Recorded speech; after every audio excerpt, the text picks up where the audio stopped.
1. Early screen time. This one is first on the list for a reason. It seems that every day new research comes out warning us against the dangers of our devices and our inclination to stay shackled to them, despite the growing evidence. Most of us know this is true on some level, but it's especially powerful in the worst of ways early in the day. By opening up our social media accounts, scanning our emails, or simply browsing for news updates, we're bombarding ourselves with information, almost none of which serves our best interests. We're instantly creating a stress response in the body, along with all its associated neurochemistry, which will last long into the day. Updates from friends, outrage at information we disagree with, colleagues who need our attention, the possibilities are endless.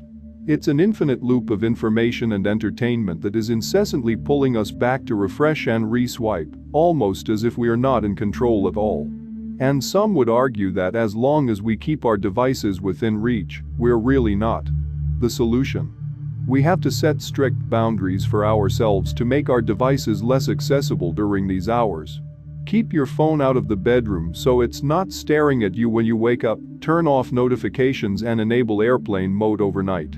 The same goes with tablets, laptops, smart watches and other devices. I would also recommend apps such as Offtime and Detoxify, non-affiliated, which allow you to blacklist apps or set times when selected apps cannot be accessed.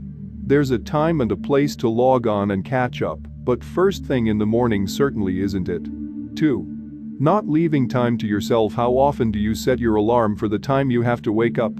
I need to leave for work at this time. It will take me this long to get ready. It will take this long to get the kids around, therefore, I need this much time. Stretching out that elusive slumber as long as humanly possible and maximizing every dreadful minute once awake.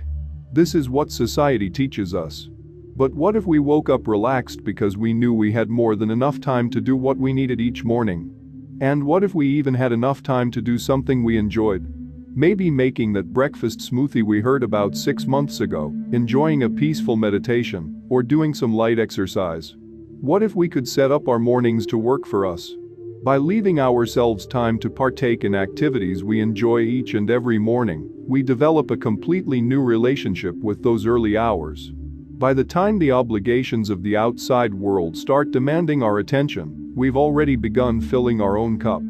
The only caveat here is that these activities must be for you, and only you.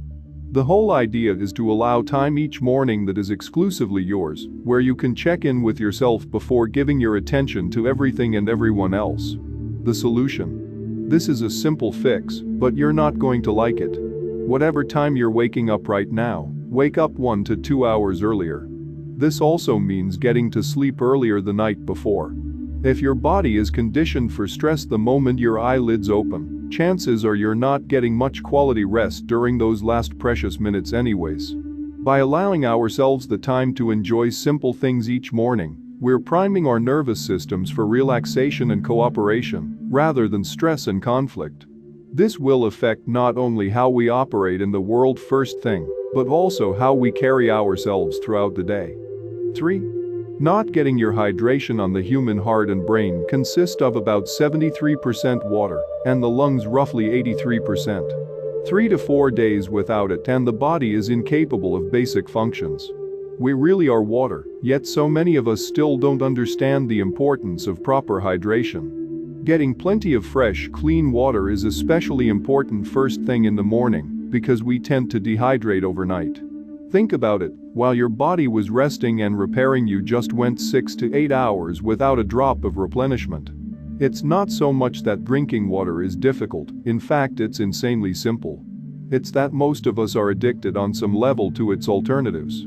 While most would much prefer our favorite flavor-sweetened or caffeinated beverage of choice, it's imperative that we down some straight H20 before anything else.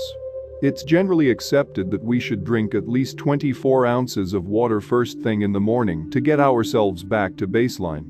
Getting our bodies in balance by properly hydrating has a ton of benefits, including improved brain and nervous system function, hormonal regulation, skin health, oxygenation, joint lubrication and flushing of wastes, just to name a few.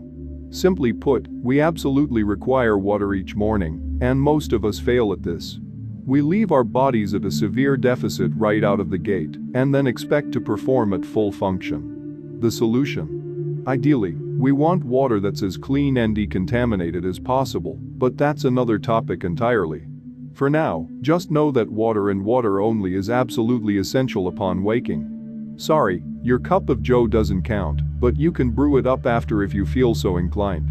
Leave an empty glass on your nightstand or countertop as a reminder until it becomes routine. Fruit juices, milk and other breakfast beverages don't count.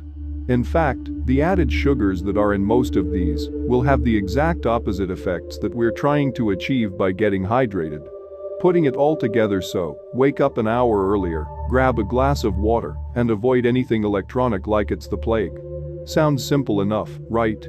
Just remember that forming new habits takes time, and it's consistency that yields results.